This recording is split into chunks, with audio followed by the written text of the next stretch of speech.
دلوقتي قبل ما نتكلم عن اي حاجه اسمع بس مرتضى منصور اللي هو كان رئيس النادي بتاعهم بيقول ايه في الفيديو ده. في ملوش اي لازمه. قلت فيه ايه بقى؟ اوعى تفتكر ان انت قلته ده بتاع بونتو دول هيفيدوا الزمالك. قلت ايه؟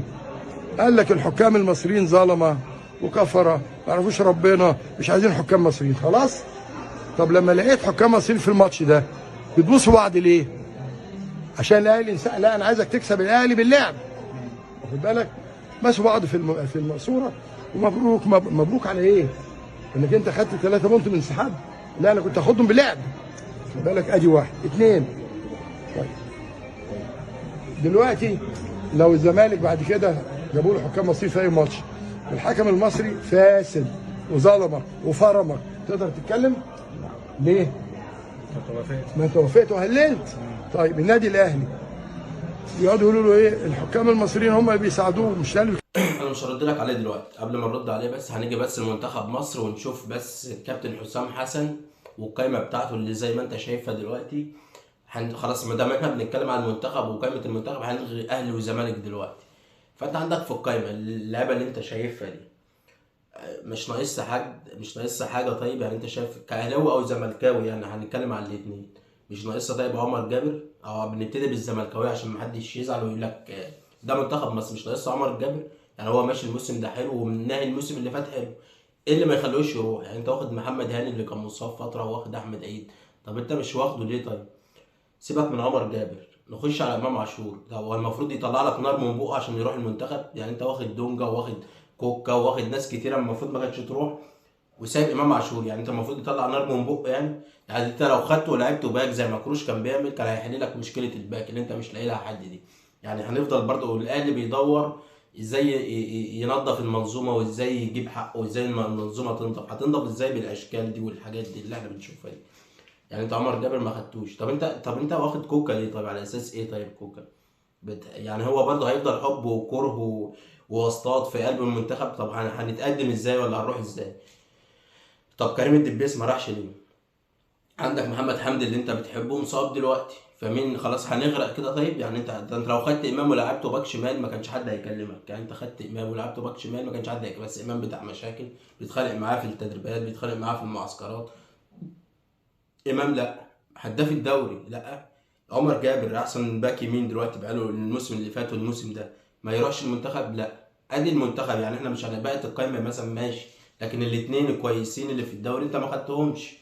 طب على نوع اساس؟ طيب يعني انت على نوع اساس عايزين بقى الكره تنضف؟ مش ادي قصه المنتخب خالص. نخش بقى على كلام الاستاذ مرتضى. طب ما هو ده دي الحقيقه يعني، بس دي الحقيقه. بس انت ارجع كده، لو انت فكر معايا، لو هو لسه في النادي هيقول نفس الكلام؟ طبعا مش هيقول نفس الكلام، عشان اللي موجودين واللي طلعوا واللي قالوا نفس الكلام اللي هو بيقوله ده.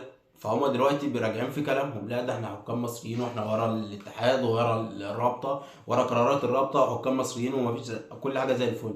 فانت بتقول يا عم مرتضى لو انت لعبت بحكام مصريين وظلموك هيبقى لك عين تتكلم؟ ما انت في بجاحه على فكره. هيطلع يتكلم؟ ده هو قبلها بيومين كان بيشتم في الحكام المصريين وعمال يتكلم. لما طلع بقى وقال لك عن حكام اجانب وهتيجي بقى ضد اي حاجه تضايق النادي الاهلي، فقال لك لا الحكام المصريين والحكام الدوليين و100 100 وقرار الرابطه وقرار الاتحاد. فهو نفسه هو اللي كان بيقول فبيرجع عادي. فانت لو رجع في كلامه فبيرجع عادي. فانت لو جيت بقى كملت الدوري بحكام مصريين وحد عمل غلطه فاول في نص الملعب هيطلع يتكلم عادي. ايوه هيبقى ليه عين، ايوه يتكلم عادي. فانت ذات نفسك لو انت موجود هتعمل زيهم، ولو حصل العكس هيحصل العكس عادي. يعني انتوا بتقولوا الكلام وعكسه في نفس الوقت عادي. والمشكله ان كله بيروح وراهم. فانت بتقول كده عشان انت مش موجود في النادي دلوقتي. لو انت موجود هتروح معاهم، ولو راجعين هترجع معاهم عادي يعني. فدي القصه. فنرجع بقى لقصه الاهلي. خلاص نركن الموضوعين دول على جنب ونخش على قصه الاهلي. في حاجات بقى الناس عماله تطلع تتكلم فين بقى اللي بيضايقك، ان هو حد اهلاوي يطلع يشتم في الناس اللي مأيده قرار النادي، وواحد تاني يطلع يشتم في الناس اللي بتقول القرار ده غلط. والاتنين اهلاويه والاتنين بيحبوا النادي والاتنين بيشجعوا النادي والاتنين ورا النادي والاتنين في ظهر النادي، ولو حصل اي حاجه يبقوا مع النادي. بس واحد شاف ان الحاجه دي غلط وواحد شايف الحاجه دي صح. دي حلاوتنا في كده في النادي ده. لكن هما يمين يمين شمال شمال. فالناس بتفكر عادي. واحد كان بيقول لك كان نفسنا نلعب الماتش، كان نفسنا نفوز على الزمالك، كان نفسنا نحط عليه، احنا نفوز باي حاجه، مش احنا اللي ننسحب.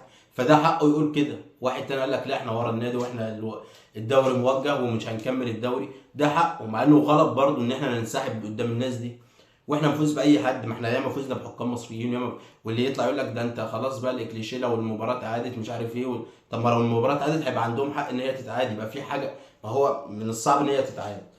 فلو هي اتعادت بقى زي السكرينات اللي موجوده، يعني السكرينه بتاعت البيان النادي الاهلي، شوف كده في اخرها اخر سطر قال لك هنحترم قرار اللجنه الاولمبيه، قال لك هنحترم. فتيجي بقى السكرينه التانيه بتاعت الرابطه، البيان بتاع الرابطه قال لك هنلتزم بقرار اللجنه الاولمبيه. في فرق ما بين الالتزام والاحترام. فقال لك النادي الاهلي بيقول الاحترام عشان ممكن لو القرار ما عجبوش احنا هنحترمه بس مش هننفذه.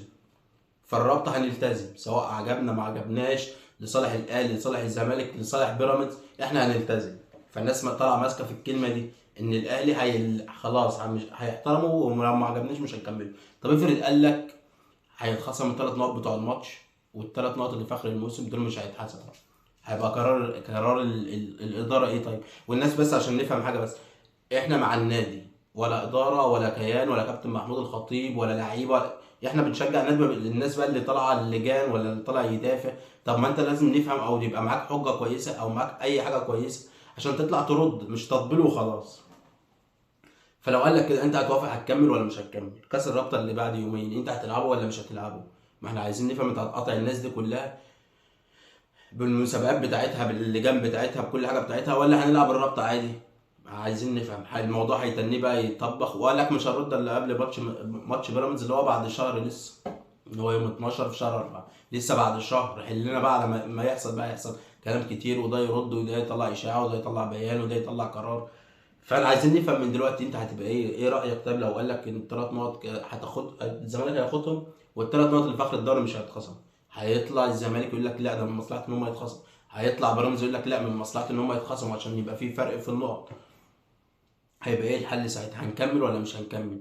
طب ما هو القرار ده طلع، اللجنه طلعت ردت بقى، ما المفروض انت طلعت القرار بالانسحاب على طول، لكن انت لا، هي يا عم هنعتبر ان هي ما وافقتش على اي حاجه خالص، وقال لك خلاص انت العقوبات عليك وثلاث نقط وثلاث نقط وخلاص والعقوبات عليك.